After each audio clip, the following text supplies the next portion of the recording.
Kingdom ఈ movie కోసం Devarakonda fans చాలా కాలంగా ఎదురు చూస్తున్నారు. కానీ కింగ్డమ్ రిలీజ్కు టైం కుదరటం లేదు. ఇప్పటికే ఒకసారి వాయిదా పడింది. ఇప్పుడు బార్డర్లో ఉన్న టెన్షన్ సిచ్యువేషన్స్ నేపథ్యంలో మరోసారి వాయిదా పడింది. ఏది ఏమైనా రౌడీ ఫ్యాన్స్కు మరోసారి వెయిటింగ్ తప్పడం లేదు. కింగ్డమ్ రిలీజ్ అయితే చాలు, ఇక ఆ తర్వాత ఒకేసారి 2 సినిమాలు సెట్స్ పైకి తీసుకెళ్లాలని పాపం విజయ్ దేవరకొండ ఆశగా ఎదురు చూస్తున్నాడు. మే 30 వస్తుంది, ఇక కింగ్డమ్ రిలీజ్ అవుతుంది అనుకున్నాడు. కానీ ఇప్పుడు ఈ మూవీ పోస్ట్ పోన్ అయింది. మే 30న జూలై 4న రౌడీ కింగ్డమ్ ఓపెన్ అవుతుంది. దేశంలో నెలకొన్న పరిస్థితుల దృష్ట్యా కింగ్డమ్ ను వాయిదా వేయక తప్పడం లేదు అని చిత్ర యూనిట్ చెప్పుకొచ్చింది.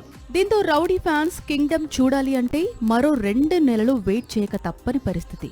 ఇండియా పాకిస్తాన్ బార్డర్ వద్ద నెలకొన్న పరిస్థితుల వల్ల సినిమా ప్రమోషన్స్ సెలబ్రేషన్స్ కరెక్ట్ కాదని ఈ నిర్ణయం తీసుకున్నామని టీం తెలిపింది.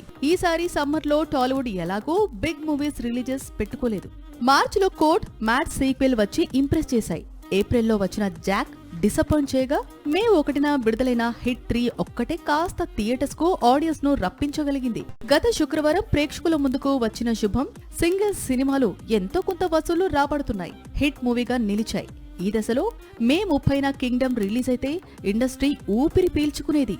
కానీ వాయిదా పడటంతో ఇప్పుడు జూన్లో రిలీజ్ అయ్యే సినిమాలపైనే తెలుగు సినీ పరిశ్రమ హోప్స్ పెట్టుకుంది.